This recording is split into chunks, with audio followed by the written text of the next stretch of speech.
প্রিয় শিক্ষার্থী, আশা করি সবাই ভালো আছো। আমরা আজকের ক্লাসটিতে হেক্সাডেসিমাল সংখ্যাকে কিভাবে ডেসিমেল সংখ্যায় ব্যাক করে নিয়ে আসা যায় সেই রূপান্তরটা দেখব, অর্থাৎ হেক্সাডেসিমাল থেকে ডেসিমেলের রূপান্তর। তাহলে সেই নিয়মটা কিন্তু সেই একই। প্রতিটি অঙ্ককে হেক্সাডেসিমালের বেস 16 দ্বারা গুণন করতে হবে। তাহলে গুণনটা কেমন হবে? 6 গুণন 16 যোগ 3 গুণন 16 যোগ 8 গুণন 16। তারপরে পাওয়ারটা দিতে হবে 0 1 2।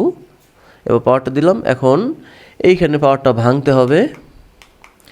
16 গুণন 16 256। এভাবে পাওয়ারটা ভেঙে নিলেই হচ্ছে।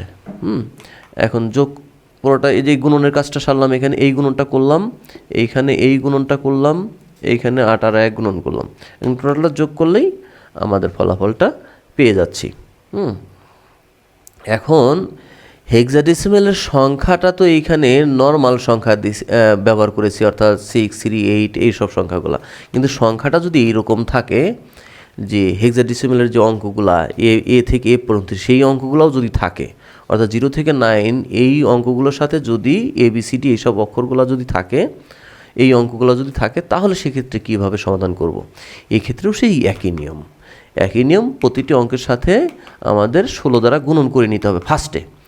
একদম প্রত্যেকটা অঙ্কের সাথেই 16 দ্বারা গুণন করে পাওয়ারটা দিয়ে নিতে হবে। এখন এইখানে কথা হচ্ছে যে এটা কিন্তু একে 16 দ্বারা গুণন করলাম। এখন ক্যালকুলেশনটা করবো কীভাবে? 16 পাওয়ার 9 ভাঙলাম, যে 16 স্কোয়ার, 16 গুণন 16 256 এটা হলো। তাহলে এর সাথে 256 গুণন তো আর করা যায় না।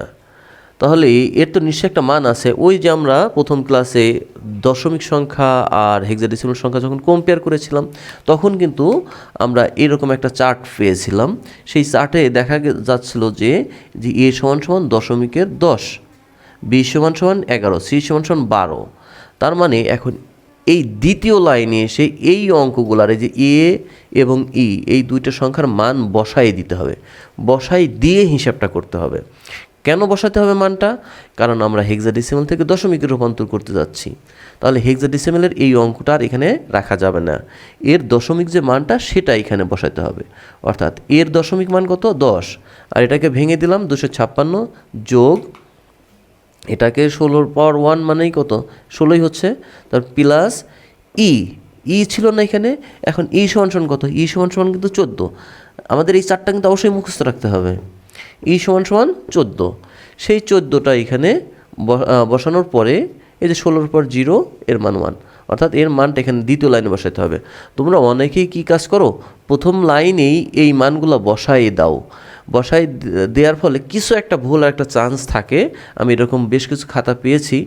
এরা কি করেছে যে এই লাইনেই এর মানটা 10 বসাই দিয়েছে। বসানোর পরে পরবর্তী যখন এই যে বেস যখন গুণন করতে হবে, তখন কি কাজটা করছে? তারা এই 1-এর সাথেও 16 দ্বারা গুণন করেছে, আবার এই 0-র সাথেও 16 দ্বারা গুণন করছে। এদিকে এই যে ইর মান 14, এটা বসাই দিয়েছে এখানে এই লাইনটাতে। দেওয়ার পরে এখানে 1-এর সাথে 16 দ্বারা গুণন করেছে, আবার এই 4-এর সাথেও 16 দ্বারা গুণন করেছে। এতে কি হচ্ছে? পুরোটাই একটা ভুল হয়ে যাচ্ছে। কিন্তু মূলত গুণন তো হবে এই ইর সাথে, আর এর সাথে 16 গুণন হবে। এই জন্য প্রথম লাইনে তুমি যে অঙ্কগুলো আছে এর সাথেই 16 দ্বারা গুণন করো, পরবর্তী লাইনে এসে মান বসাও, তাহলে ভুল হওয়ার চান্সটা অনেকটাই কমে যাবে। এখন গুণনগুলো করে আর যোগগুলো করলে ফলাফলটা পেয়ে যাচ্ছি। এই হচ্ছে আমাদের এই সংখ্যাটার দশমিক মান। এখন যদি আমরা একটা পূর্ণ সংখ্যার ভগ্নাংশ সংখ্যা যদি একসাথে থাকে, এরও একটা উদাহরণ দেখে রাখি। এটা যদিও তোমরা পারবে, তারপর একটু উদাহরণটা দেখি। তাহলে প্রত্যেকটা অঙ্কের সাথে আগে 16 দ্বারা গুণন করব, তাই তো? প্রত্যেকটা অঙ্কের সাথেই কিন্তু 16 দ্বারা গুণন করলাম। এই যে প্রত্যেকটা অঙ্কের সাথে 16 দ্বারা গুণন করার পরে পাওয়ার দিচ্ছি। পাওয়ার 0 কোথায় আসলো? এই যে আমার পূর্ণ সংখ্যার দুইটা অঙ্ক, একটা এ আর একটা 9। তাহলে এই 9টা হচ্ছে লাস্ট অঙ্ক, এই যে 9।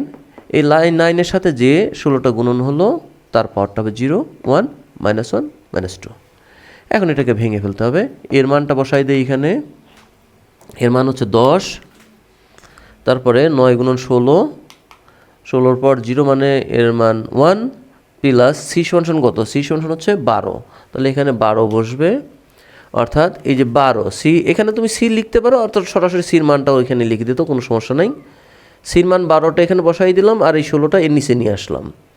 আর 8 এখানে 8 উপরে চলে যাবে, আর 16টা পাওয়ার সহ নিচে আসলেই প্লাস হয়ে যাচ্ছে। এখন ক্যালকুলেশন করার পালা। এদিক গুণন করলাম, এদিকেও গুণনটা করে ফেললাম।